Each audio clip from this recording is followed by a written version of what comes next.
Assalamualaikum warahmatullahi wabarakatuh. Apa khabar sahabat-sahabat semua? Terima kasih kerana sudi mengikuti sesi bual santai ataupun sembang santai. Apa kes tu? Undang-undang yang ada di Malaysia ni banyak ya. Ada undang-undang jenayah, ada undang-undang syariah, ada undang-undang sivil, ada undang-undang komersial dan sebagainya.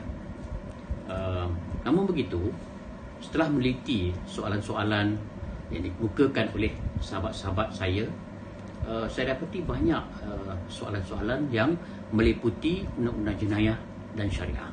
Jadi oleh sebab itu, untuk permulaan ini saya akan fokus kepada undang-undang jenayah dan juga syariah.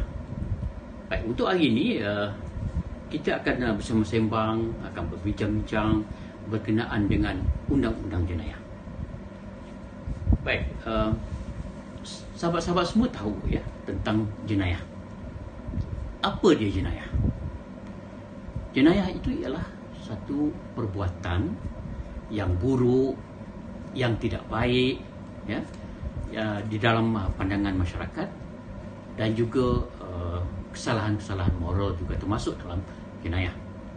Namun begitu, mengikut undang-undang jenayah ya, suatu perlakuan ataupun ketinggalan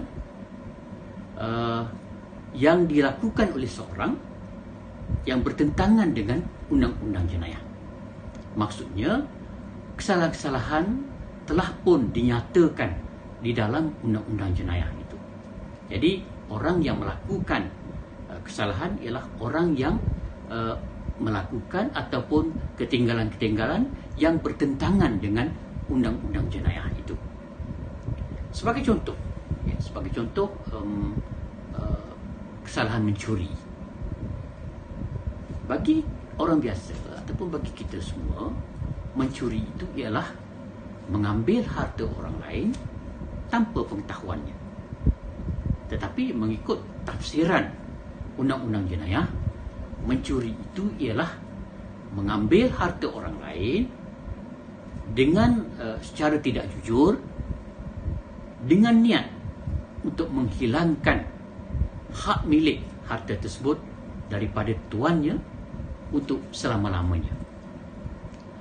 Jadi ini bermakna bahawa dalam undang-undang jenayah ini terdapat elemen-elemen yang mesti dibuktikan oleh pihak pendakwaan dalam sesuatu kes. Dan elemen-elemen itu terdapat dua, ya, iaitu actus reus, iaitu perbuatan yang dilakukan oleh seorang pesalah itu. Yang kedua, mens rea, iaitu niatnya untuk melakukan kesalahan tersebut. Jadi dalam semua kes jenayah, pihak pendakwaan mestilah membuktikan dua elemen ini, iaitu actus reus dan mens rea. Baik, ada dalam undang-undang jenayah terdapat ungkapan ataupun maksim actus non facit rea nisi mensi rea, iaitu perbuatan seorang itu tidaklah menjadikan dia bersalah kecuali dia mempunyai niat untuk melakukan kesalahan tersebut. Jadi selain daripada perbuatan, dalam undang-undang jenayah dilihat juga berkenaan dengan niat seorang itu dalam melakukan kesalahan-kesalahan jenayah. Baik, untuk soalan pada hari ini, saya terima daripada sahabat yang bernama Hani. Beliau mengukakan fakta seperti berikut. Dia seorang janda beranak 4. Pada tahun 2015, dia telah pergi ke Australia dan bekerja sebagai penjaga di sebuah rumah orang tua-tua. Pada tahun 2018, iaitu 3 tahun selepas dia berpindah ke Australia, dia diberitahu sepasukan polis telah datang ke rumah ibu bapanya dan mencarinya kerana disyaki terlibat dalam kes jenayah, iaitu kes pengeluaran wang ATM secara haram. Hani telah menelefon pegawai tersebut dan pegawai polis itu meminta Hani pulang ke Malaysia untuk menyelesaikan siasatan, iaitu untuk memberi statement dan juga menyelesaikan beberapa perkara mengikut siasatan. Hani ingin tahu apa hak-hak dia sebagai seorang warga negara Malaysia, dan keduanya adakah defense beliau berada di Australia itu merupakan a good defense ataupun pembelaan yang baik.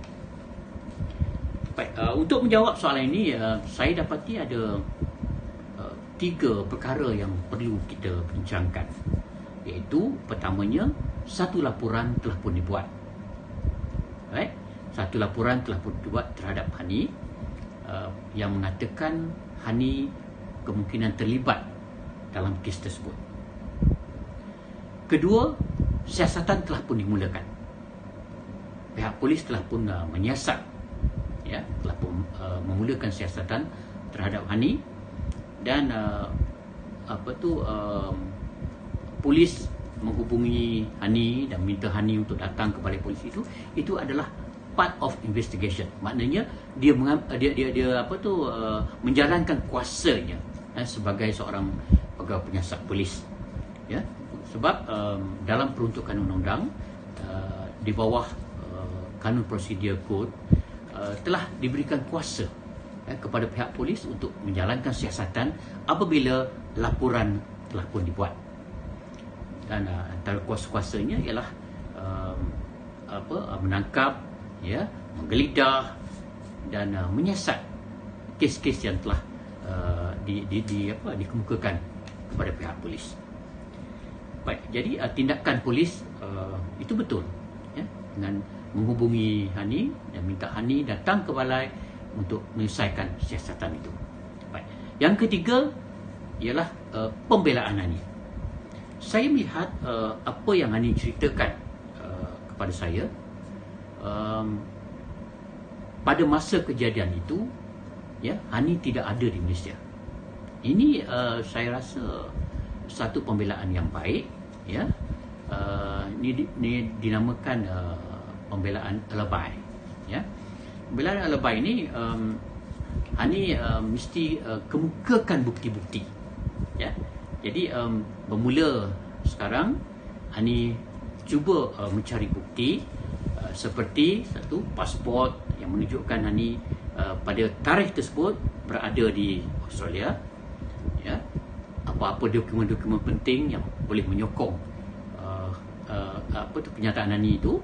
Dan ketiga, kenal pasti siapa-siapa ataupun saksi yang boleh memberi keterangan bagi menyokong keterangan Hani.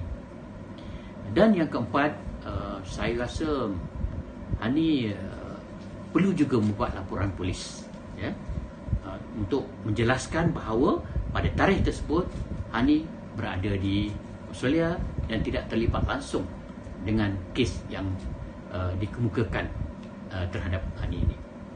Jadi maksudnya Hani harus pulang ke Malaysia dan bekerjasama dengan pihak polis untuk menyelesaikan investigationnya.